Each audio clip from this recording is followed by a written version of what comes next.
공동체를 세우며 하나님 뜻을 실현하는 삶이라고 하는 큐티 제목으로 말씀을 같이 나누도록 하겠습니다. 이제 마지막 권면의 부분에 도달하게 되었는데요. 솔직히 데살로니가 전서를 기록했던 가장 큰 이유 중에 하나가 마지막 종말에 대한 교훈, 예수님이 재림하신다고 말씀하셨는데 그 재림 전에 죽은 성도들은 도대체 어떻게 되는 것인가? 또 예수님이 재림하시는 그 시기, 그때는 도대체 언젠가? 데살로니가에서 새 일에 21일 정도밖에는 바울이 머물지 못하고 복음을 전했었기 때문에 깊이 있는 이야기들을 솔직히 다 나누지 못했죠. 여러분, 신앙생활을 하면서 여기까지 오셨지만 솔직히 모든 성경에 있는 내용들을 다 아시거나 아니면 그러한 것들을 다 교육자와 나누셨거나 그러지는 않으셨을 겁니다. 모르긴 몰라도 가르침의 자리에 계실지라도 제 자신만을 생각해 봐도 그렇지 않습니까? 신학을 공부하고 여기까지 오면서 많은 본문을 대하면서 왔지만 모든 것을 알거나 깨닫거나 경험하거나 그런 건 아니죠. 그러다 보니까 바울이 편지를 통해서 또 디모데를 통해서 교훈하고 권면하고 그러한 내용들을 전달하게 되어지는 것이죠. 4장에서 그 궁금증에 대한 그 피로에 대한 내용들을 예수 안에서 먼저 죽은 자가 어떻게 될 것인가? 때와 시기는 언제인가? 그럼 어떤 마음으로 재림을 기다릴 것인가?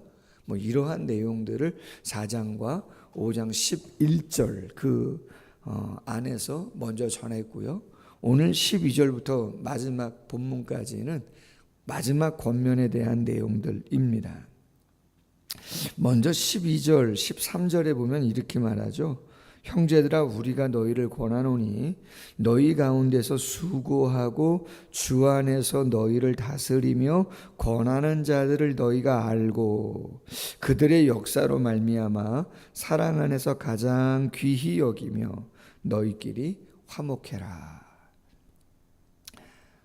아직은 데살로니가 교회의 형편은 그렇게 오래된 교회가 아니에요.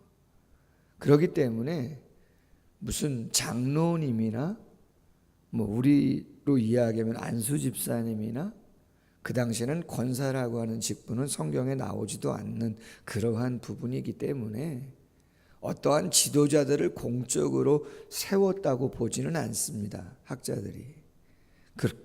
그러나 오늘 본문에 보면 그래도 앞장서서 일하는 그런 리더격에 있는 사람들은 있었을 것이다. 그렇게 이야기를 하고 있는 거예요. 공적으로 장로님을 세우거나 안수집사를 세우거나 그럴 형편은 아닙니다. 시기와 기한적으로. 그러나 그럼에도 불구하고 앞장서서 일을 하는 리더들이 있었다는 거예요. 요즘으로 이야기하면 당연히 목사나 장로님, 권사님, 안수집사님과 같은 리더들을 이야기하는 것이죠. 그 리더들에 대해서 어떠한 이야기를 하고 있는 거예요? 12절 하반절에 알고라고 하는 단어가 있어요. 알아주라, 그 가치를 인정해줘라, 그런 이야기죠. 애쓰고 수고하는 것을. 특별히 히브리서 13장 17절에 보면 이런 말씀이 있어요. 너희를 인도하는 자들에게 순종하고 복종하라. 그들은 너희 영혼을 위하여 경성하기를 자신들이 청산할 자인 것 같이 하느니라. 무슨 말인가요? 경성한다는 말은 파수꾼의 역할을 감당한다는 거예요. 깨어 있는다는 거죠. 누구를 위해서요? 너희 영혼을 위해서 경성한다. 깨어 있다 이 말이에요. 자신들이 청산할 자인 것 같이 하느니라. 쉽게 말하면 내가 조금 더 잘해야 되는데, 이런 이야기인 거예요. 앞에 있는 목회자나 리더들은 성도님들, 연약한 자들을 바라보면서 무슨 생각을 하고 있냐면, 아유, 저 집사님 참 안타깝네 진짜. 왜 저것밖에 안 돼? 저 교사 참 진짜 언제 어떻게 제대로 할 건지 진짜 한심하다. 이렇게 생각하는 게 아니고, 내가 더 잘했어야 되는데, 내가 설교를 더 잘하고, 내가 기도를 더 많이 하고, 내가 사랑을 더 많이 주고, 내가 본을 더 잘 보여야 저분들이 정말 잘, 내가 바울 같았으면 좋았고, 내가 예수님 같았으면 좋았는데, 그렇게 한다는 거예요. 그게 리더의 마음이라는 거죠. 그렇게 한다면, 그렇게 하는 자들이니 그 가치를, 그들의 애씀을 알아주라, 인정해라, 그런 이야기인 거죠. 그들로 하여금 즐거움으로 이것을 하게 하고 근심으로 하게 하지 말아라. 그러지 않으면 너희에게 유익이 없느니라. 기쁘고 즐겁게 앞에서 일을 하게 해라. 꼭 목회자나 뭐 중직자만이 아니라 기관장도 그렇고 부서장도 그렇고 앞에서 어떻든 일을 하는 분들이 있게 되거든요. 그분들 잘하십니다. 할렐루야. 애쓰십니다. 그것이 귀한 거다. 그러면서 오늘 이야기합니다. 13절 하반절에 너희끼리 어떻게 하라고요? 화목해라.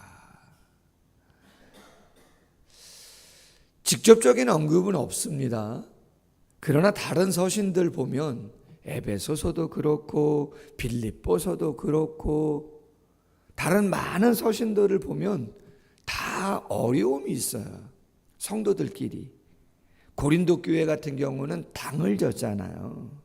무슨 파. 바울이 서신을 많이 썼는데 그 서신서에 꼭 등장하는 내용이 오늘 본문 같은 내용. 화목해라. 그 말을 다른 표현으로 하면 뭐예요? 좀 다투지 말아라. 응? 좀 성질 좀 그만 내라. 잘 맞춰가라. 그런 이야기인 거죠. 여러분 늘 이야기하는 거 아니에요? 나도 내 자신도 내 자신이 마음에 안 들 때가 있거든요. 나는 왜 이것밖에 안 되지? 속상하네. 내가 원하는 거는 이건데 왜 이걸 하지? 바울도 그랬거든요. 나도 내 마음이, 내 모습이, 내 행동이 마음에 안 드는데, 여러분 내 옆에 있는 사람, 같이 살지도 않는 분들, 여러분 내 마음에 어떻게 듭니까? 나도 내가 마음에 안 드는 거를, 내 마음도 내가 스스로 컨트롤이 안 되는데 다른 사람을 내가 어떻게 합니까? 말도 되지 않는 이야기인 겁니다. 그거는 그냥 바람이죠. 그래서 어떻게 해야 돼요? 그래, 기도해 주셔야 되는 거예요. 그건 하나님이, 성령님이 감당해 주셔야 되는 거예요. 내가 성질 낸다고, 내가 뭐 어떻게 한다고, 아니요, 그건 더 더딘 방법인 거죠. 되지 않아요. 그래서 먼저는 화목하려고, 할렐루야, 화목하려고 애를 더 쓰셔야 되는 것이 우선순위다, 그 말이죠.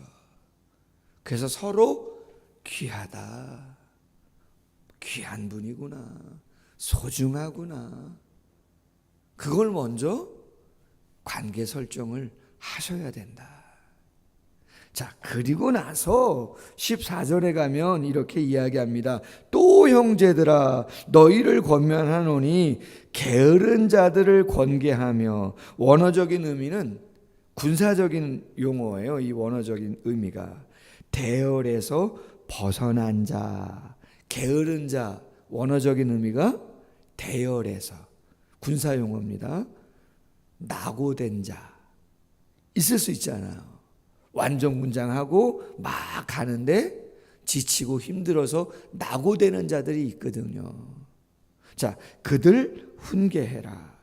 마음이 약한 자, 용기가 없는, 겁이 많은, 심약한, 영적으로 이야기하면 믿음이 적은, 확신이 부족한, 교회를 나오지만, 신앙생활을 하지만 어떤 부분에 있어서 아직도 그렇죠, 세상적인 가치관이나 경험들이 많아가지고 세상적인 어떤 그런 것들을 가지고 신앙적인 부분들을 판단하거나 결정하는 부분들이 있을 수 있단 말이거든요. 격려해라.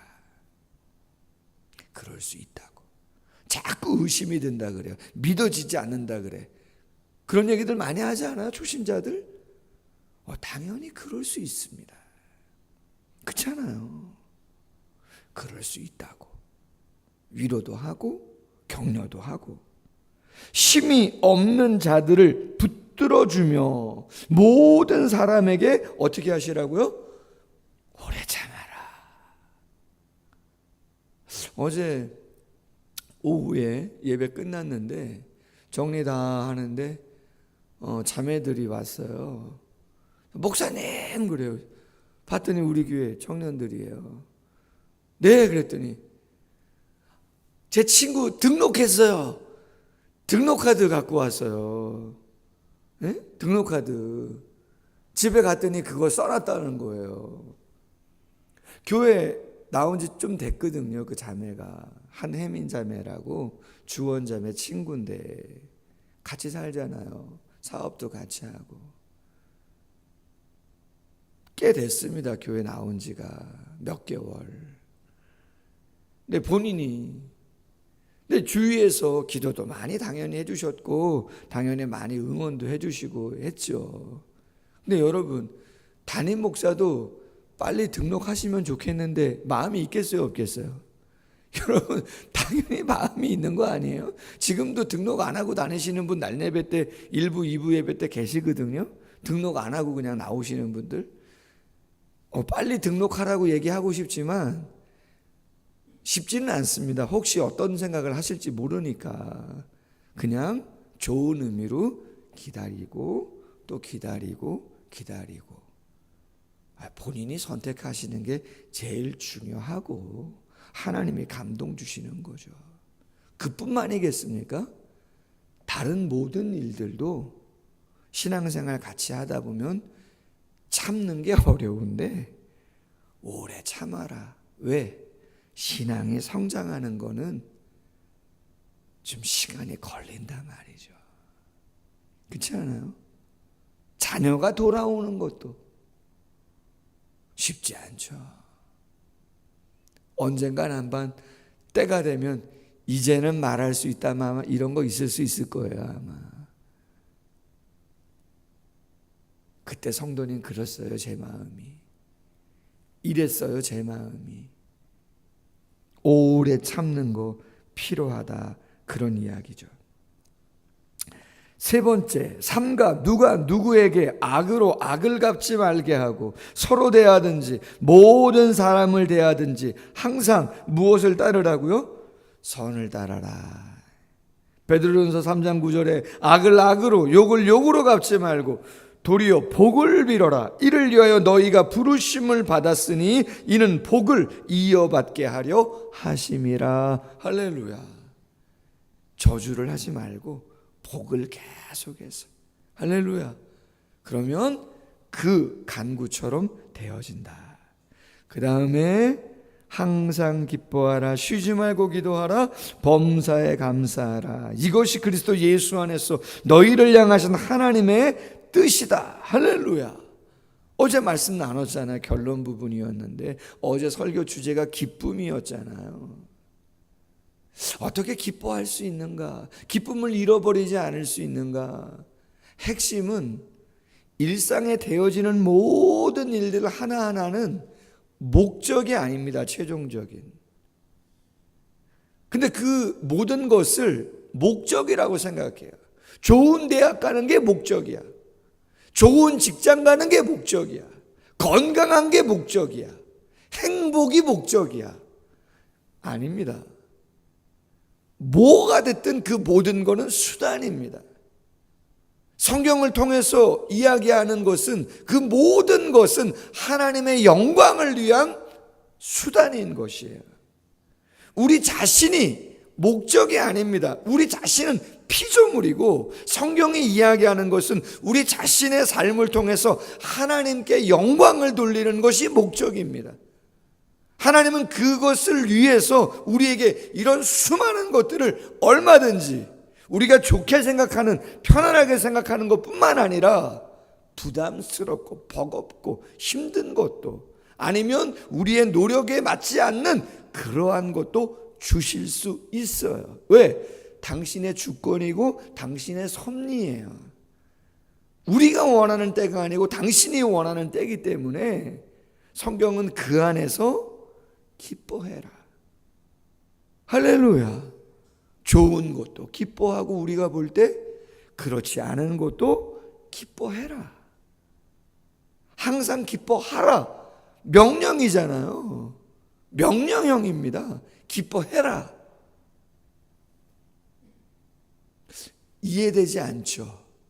그래서 쉬지 말고 기도해라. 왜? 그래야 기도가 깊어지는 거거든요. 이해가 안 되기 때문에, 이유를 알고 싶어서, 하나님의 생각을 좀 마음에 담고 싶으니까 기도가 깊어지죠. 범사에 감사해라. 그 감사는 믿음이 없이는, 소망이 없이는 할 수 없는 거예요. 그리스도 예수 안에서 너희를 향하신 하나님의 뜻이 된다. 성령을 소멸하지 말아라. 성령 충만을 유지해라. 그리고 나서 예언을 멸시하지 마라. 프로페테이아스라고 하는 단어인데, 미래에 대해서 일어날 일이나 사건을 알려주는 그런 의미의 예언을 얘기하는 게 아니고, 이 단어는 하나님의 말씀을 전하는, 교훈해 주는, 쉽게 말하면 설교, 그렇죠? 그런 말씀이죠. 설교의 말씀을 대수롭지 않게 생각하는, 멸시하는 그런 마음은 갖지 말아라. 부모를 공경한다? 공경? 무겁게 여긴다. 짐스럽게 여긴다는 게 아니라 뭐라고요? 중요하게 생각한다. 예언을 멸시하지 말아라. 메시지를 가볍게 생각하지 말아라. 한 번쯤이야, 이런 거 하지 말아라. 회색지대 그런 건 없어요. 순종 아니면 불순종이지 회색지대는 없는 거죠. 범사에 헤아려 좋은 것을 취하라. 원어적인 의미는 모든 것을 시험하여 입증하라. 내가 순종했을 때 그 순종이 귀한 것이다 라고 하는 것을 깨닫고 그것을 많은 사람들에게 보여줘라. 악은 어떤 모양이라도 버려라. 사악한 진리를 왜곡하는 그러한 것들은 버려버려라. 하나님의 온전한 영광을 드러내지 못하는 그런 삶의 영역은 버려버려라. 그렇게 이야기하죠. 쉬운 이야기들은 아니지만 권면이니까 더 하나님이 기뻐하실 만한 그러한 신앙생활의 모습을 바울이 성도님들을 생각하면서 권면하다 보니 앞에서 인도하는 자들 그 가치를 인정해 줘라. 쉬운 거 아니다. 그리고 성도들끼리 서로 먼저 화목해라. 관계 깨지고 나면 아무리 좋은 이야기도 들어요, 안 들어요? 여러분 별로 안 들어요. 아무리 좋은 이야기도, 부부끼리도 마찬가지잖아요. 옳은 이야기지만 짜증내면서 하고 화내면서 하면요, 들어주고 싶은 마음 전혀 없어요. 근데 내가 좋아하죠. 관계가 괜찮으면, 그 사람이 부족하면 도와주고 싶어요. 할렐루야. 그래서 절대로 관계가 깨지면 안 된다. 사람이 화목해라, 오래 참아라. 다른 서신도 거의 메시지는 비슷합니다. 그리고 믿음 안에서 기뻐하고 기도하고 감사하고 성령 소멸하지 말고 증거제 이런 메시지 아멘으로 받고 귀하게 중요하게 생각하고 그렇게 감당해라. 그렇게 한 주간을 살아가는 우리 모두가 되기를 주님의 이름으로 소원합니다. 기도하겠습니다. 하나님 아버지, 짧은 시간이었지만 데살로니가에서의 전도의 사역이 놀라운 열매들을 맺었고, 그러나 부족한 부분이 있어서 바울이 고린도에서 편지를 띄웁니다. 많은 메시지가 담겨 있는데 오늘 하나님의 교회 공동체가 어떻게 든든히 세워져 갈 수 있겠는가, 조금 더 디테일한 그러한 교훈을 하나하나 여러 가지 하고 있습니다. 우리의 신앙생활의 모습을 한번 이 말씀을 거울 삼아 잘 생각해 볼 수 있도록 도와주시기를 원합니다. 영적인 권위를 잘 인정해 줄 수 있도록 도와주시고, 서로 안 맞는 부분, 다른 부분, 틀린 건 아닐 수도 있고 조금 다른 성향이나 우선순위에 있어서 서로의 의견 여러 가지 있을 수 있음을 기억하게 하시고, 화목을 깨지 않도록 도와주시고, 오래 참고 기다리며 서로 연약한 부분들은 권면도 하고 붙잡아도 주고 축복도 하면서 그렇게 하나님의 교회를 든든히 세워갈 수 있도록 도와주시기를 원합니다. 성령 충만하지 않으면 감당할 수 없고, 하나님의 메시지를 마음의 중심에 귀하게 여기지 아니하고는 우리의 삶이 변할 수 없음을 다시 한번 기억하고, 내가 힘쓰고 애써야 되는 부분이 무엇인가를 조금 더 깊이 기도할 수 있는 복된 시간이 될 수 있도록 함께하여 주시옵소서. 감사하며 예수님의 이름으로 기도하옵나이다. 아멘. 계속해서 기도하겠습니다.